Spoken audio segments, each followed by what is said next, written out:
In my previous video, we learned about mouth and tooth. Next, we are going to learn about the tongue. We can just go through some recap of the previous video. So, mouth opens into the buccal cavity. Then we have two sets of teeth and total number of 32 teeth is present. And if the plaque present in our teeth, that is white colored substances, if it is not removed properly, it leads to a condition called gingivitis. Today we are going to learn about tongue.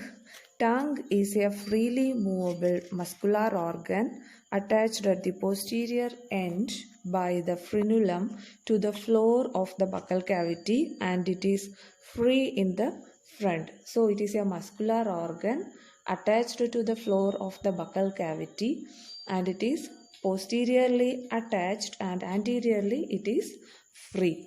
It acts as a universal toothbrush and helps in intake food, chew and mix food with the saliva, to swallow food and also to speak. So these are the functions of the tongue. It helps in chewing, mixing the food with saliva, to swallow the food, and also it helps to speak. The upper surface of the tongue has small projections called papillae with the taste buds. The upper portion of the tongue has small projections called papillae with the taste buds.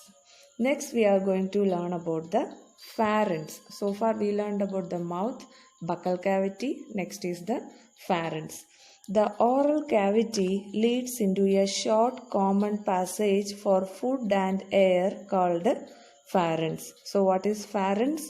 The oral cavity leads into a short common passage for food and air is called pharynx. The esophagus and the trachea open into the pharynx. Food passes into the esophagus through a wide opening called a gullet at the back of the pharynx. A cartilaginous flap called epiglottis prevents the entry of food into the glottis during swallowing. Two masses of lymphoid tissue called tonsils are also located at the sides of the pharynx.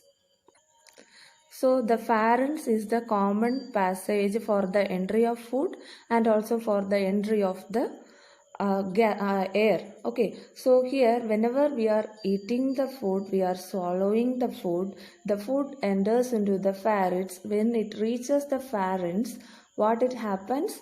There we have an epiglottis which prevents the entry of food materials into the trachea. So whenever we are swallowing the food, you can realize that we are stopping the respiration for a fraction of a second. Okay, so when we are swallowing the food material, the food will reaches the pharynx. In pharynx, there is epiglottis is present. This epiglottis will close the trachea to prevent the entry of food materials into our lungs. Okay, and also two masses of lymphoid tissue called tonsils are located at the sides of the pharynx. Two masses of lymphoid tissues called tonsils are also located at the sides of the pharynx.